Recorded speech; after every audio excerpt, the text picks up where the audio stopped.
So for those of you out there on the interweb who have checked out a few of my videos, you typically find at the end of my semi-coherent ramblings a prescription for some movies, shows, or whatever.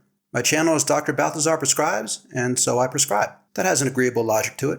Recently, someone brought to my attention that if people were to take my dumb as fuck advice, it would burn up about 2 hours of their day. But if I were to make a follow-up video expanding on why I've prescribed as I have, they'd only lose about 10 to 15 minutes, never to be gotten back again, taking the advice of a bullshit fake doctor of questionable intelligence. To which I replied, okay, shut your face. I hope you die.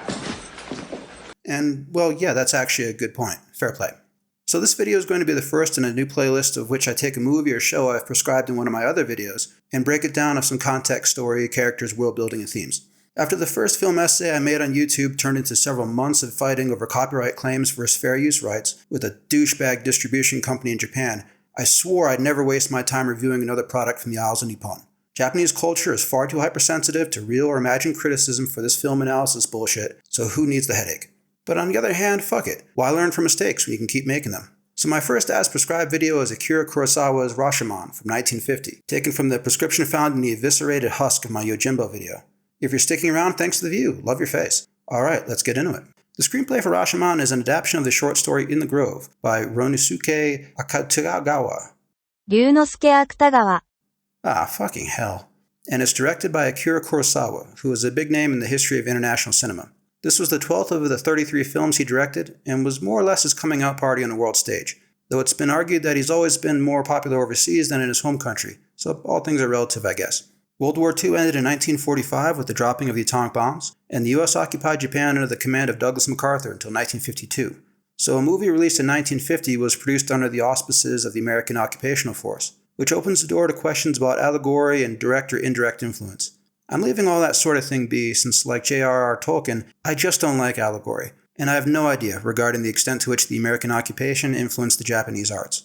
But what I like about this film is the application of relativism to motion picture storytelling, which if done before Rashomon wasn't done well enough to be influential on things distant in time and place, like this movie was and still is. Relativism is a concept that has a variety of contextual meanings in different academic disciplines, but for our purposes it basically means our understanding of the world is subjective rather than objective. And you can't get the absolute truth from a person telling a story, especially one they played some part in, because people forever twist their comprehension of the recent and distant past into something that's more to their liking than what's actually true.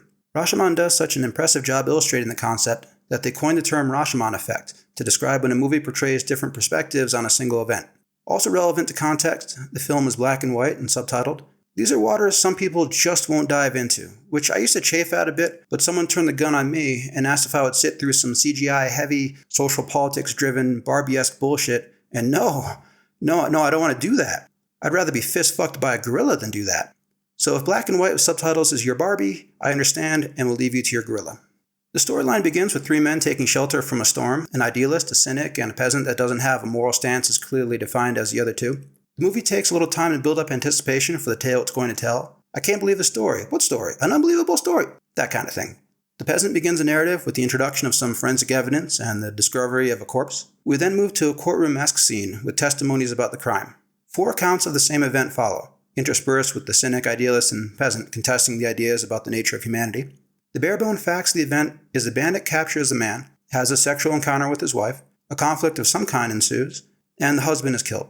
We're given a who, what, where, and when that all 4 accounts will stay 100% loyal to, but not the how or why, and that's where the movie's theme of relativism is able to take shape. The bandit tells a story first, followed by the wife, then the dead man through a medium, although maybe it's just the medium's thoughts on what might have happened. The viewer is left to decide that one on their own, and finally by the peasant, who supposedly witnessed the crime. After the 4 accounts are presented and an orphan baby is heard crying, the cynic robs the infant of a kimono stashed in his crib, and the peasant adopts a child, reassuring the idealist that humanity isn't all trash, ending the movie with the breaking of the storm. In each of the 4 accounts, we're given a drastically different character portrait of the husband, wife, and bandit. In the bandit's account, he self-presents as an exceedingly clever rogue, dashing and cavalier in a robustly masculine way. He's the guy women want and men want to be. The husband is easily fooled by his wit, the wife is easily seduced by his charm. After a voluntary sexual encounter, the wife pitifully begs him to challenge her husband to a duel to preserve her honor. The husband is stoic and proud, following in the traditional concepts of the samurai warrior. A clash of titans between a pair of fearless swordsmen ensues, but the bandit is supremely talented with the blade, and the husband fights with honor, but is overmatched in the end. The woman is overwhelmed by such a display of masculinity and runs off. He's caught by the authorities but apologizes for nothing because he's just that hardcore. Bitch recognize. In the wife's account, she self-presents as the archetype of the dutiful wife, embodying traditional feminine virtues of humility, passivity, and emotional sensitivity. The bandit is a mindless brute. The husband is cruel and uncaring. After the non-consensual rape, the bandit runs off while the husband demeans her with loathing. She begs him to kill her, since it's what the archetype of the honor-obsessed samurai's wife would be expected to do in this period of Japanese history. Instead of ending her despair one way or another, he continues to torment her, until her feminine frailty causes her to swoon into a syncopal episode, and the dagger she's holding inadvertently kills him when she loses consciousness. By the husband's account, or the female medium's conception of what an upper-class samurai might recount, he self-presents as thoughtful, introspective, and forbearing, in the archetype of the noble aristocrat. The wife is presented as a pig whore, who happily seduces the bandit and can't wait to run off with him, but is so duplicitous, she tries to get him to murder the husband first. The bandit is disgusted by such brazen immorality, since he's a prick, but a prick who knows not to break guy code too many times in one afternoon. He offers to kill the wife, but she escapes, so he frees the husband, who kills himself in response to the cruelties inflicted on his gentle poet soul. Finally, in the peasant's account, the bandit is a pussy, begging the wife to marry him. The husband is a coward, bullying the wife. The wife is a temptress who tries to manipulate with tears, and then moves to manipulating with shame, by challenging the boy's sense of manhood. Both are terrified of actual combat, but a vamp laughing at them is ego-crushing, and wounded pride, steeped in concepts of honor and masculinity, force them into a fight they're not at all suited for. Great scene, totally how I'd fight with the sword. The husband is eventually killed by the bandit, the wife runs off, horrified at how bad this all turned out, and the bandit limps away, distraught at what he's done. For world building, we have 4 skewed realities, set in a believable portrayal of Japan's Heian period. 平安 Fucking hell! Each defined by the storyteller's projection of how they want to see themselves. The bandit wants to believe he embodies many of the traditional notions of masculinity, so the facts of the story bend to support how he projects. The woman wants to believe she embodies many of the traditional Asian notions of femininity, so the facts of the story bend to support how she projects. The husband, or medium, wants to believe they embody many of the traditional notions of aristocratic virtue in the warrior poet vein, so the facts of the story bend to support how they project. At a glance, the viewer may say, well, the peasant delivers the truth in the final telling of the story. He's an objective eyewitness, so he isn't projecting. But he certainly is. First off, the cynic calls bullshit on his story for stealing the woman's dagger and lying about it, which he did. The accusation is also made that he didn't see a goddamn thing, because as a chicken shit peasant, he was probably hiding to avoid being seen himself. So he heard far more than he saw and just made up the rest in his imagination, which he doesn't deny. But aside from what's directly stated, look at his portrayal of the samurai and the bandit. As a social class in a social hierarchy, the samurai are his superiors, while bandits make their way in life by preying on him and his fellow peasants. His version of the story has made them into craven cowards. They act like he would act in a fight. Their skills with the blade, which the samurai would have developed through training and the bandit through experience, are no more advanced than his skills would be, having never picked up a sword in his life. He's brought the two groups a peasant would despise most down to his level. He's absolutely projecting his own sense of comparative worth.